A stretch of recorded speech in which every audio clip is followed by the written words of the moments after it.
ഇതാണ് nipple sticker എന്ന് പറയുന്ന ഒരു സംഗതി. നാണം വരുന്നവരുണ്ടായിരിക്കും, എനിക്ക് നാണം വരുന്നില്ല, നിങ്ങൾക്കത് ഉപകാരപ്പെടും.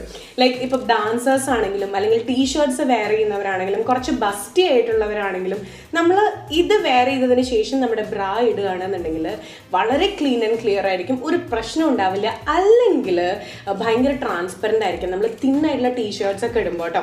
ജസ്റ്റ് ലൈക്ക് സ്റ്റിക്കർ അല്ലെങ്കിൽ നമ്മൾ ബാൻഡേഡ് എങ്ങനെയാണോ യൂസ് ചെയ്യണത് അതുപോലെ നിങ്ങൾക്കിത് ഇങ്ങനെ എടുക്കാം. ക്യാമറയിൽ കാണുന്നുണ്ടാവുമെന്ന് വിചാരിക്കുന്നു.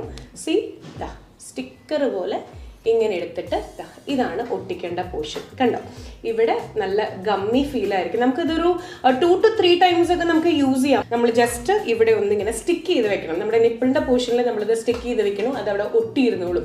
അതിനുശേഷം നമ്മുടെ ഇന്നേഴ്സ് ബ്രായും കാര്യങ്ങളെല്ലാം നമ്മൾ ഇട്ടിട്ട് നിങ്ങൾക്ക് പെർഫെക്റ്റ് ആയിട്ട് പോവാം. So this is all about nipple sticker. എന്ത് ഡ്രസ്സ് ഇടുമ്പോഴും ഇതൊന്ന് സ്റ്റിക്ക് ചെയ്ത് വെച്ചാൽ ദിസ് വിൽ ഹെൽപ്പ് യു.